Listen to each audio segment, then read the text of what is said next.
I was doing pretty well, and then a couple of weeks ago, the chemotherapy got the best of me, and I got sent into the hospital, and I got diagnosed with congestive heart failure and renal failure, which sounds worse than it is. I said to my doctors, can you get me healthy enough to get to DC on Thursday, because it's important. I mean, this is a disease where we don't have a lot of advocates because they don't live very long.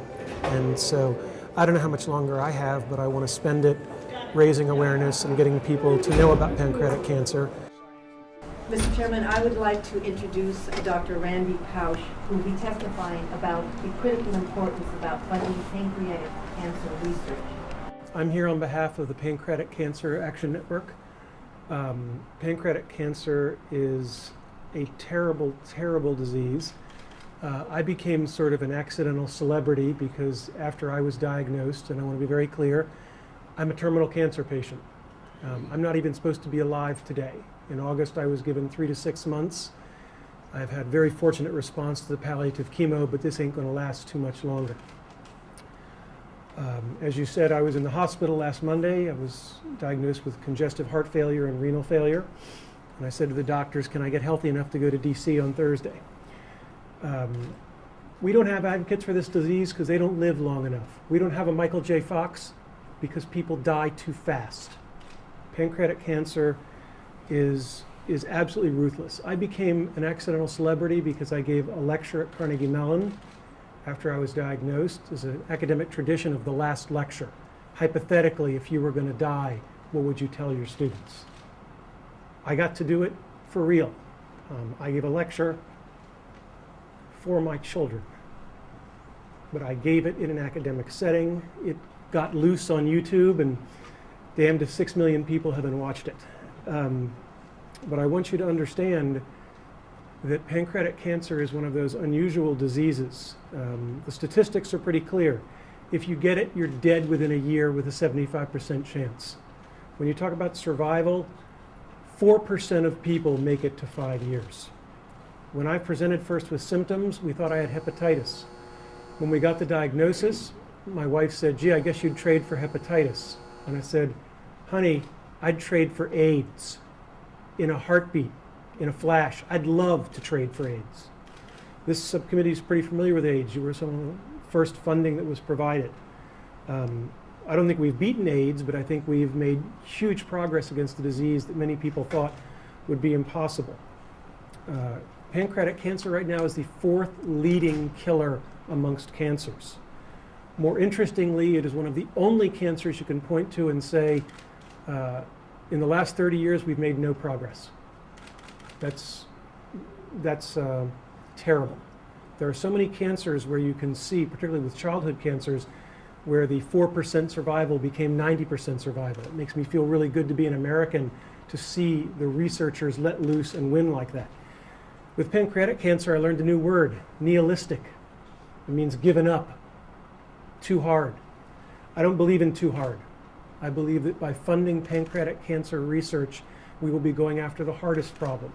And I'm a trained researcher. I know that if you go after the hardest problem, you can't go for the halfway solutions.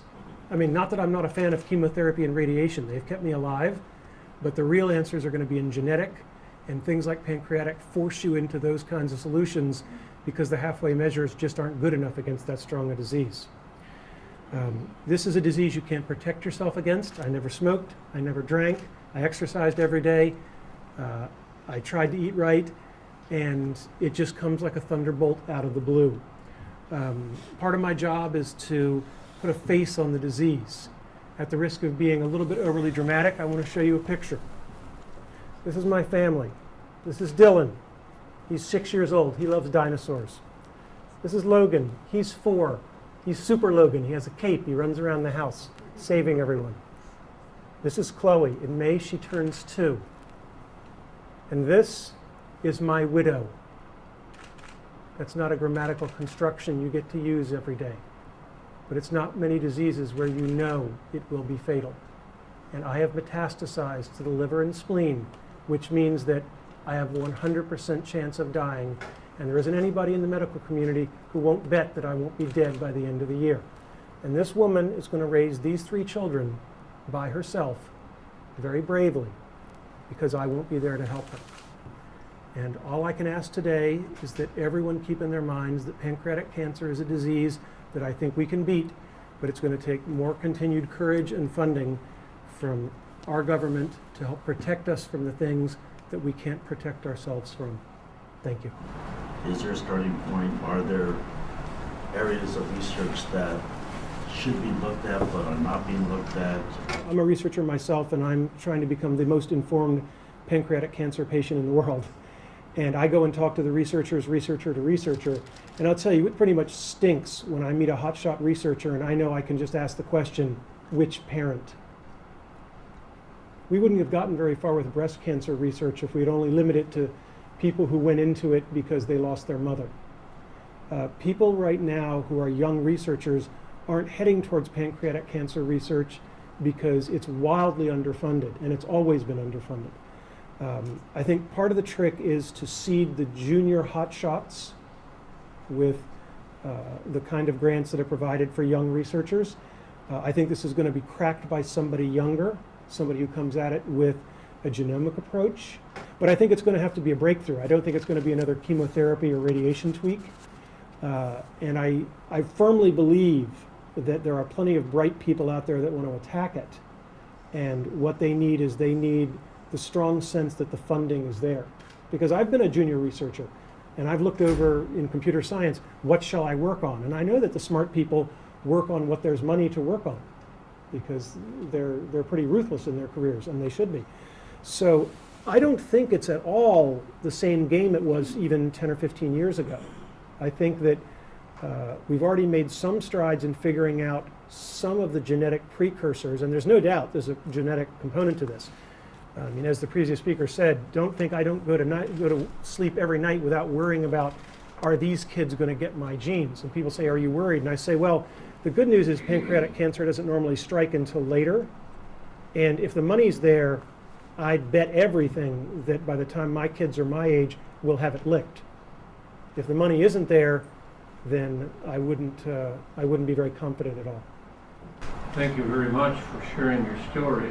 And let me simply say I am somewhat familiar with the problem because my brother-in-law died of pancreatic cancer. Sorry to hear that. So I will assure you we will do everything we can to try to change that picture. I admire your courage, and we all wish you very well. I feel sort of a sense of, I don't know if the right word is obligation, but I feel like this is something I can do that very few other people could do right now. And so I wanted to do it.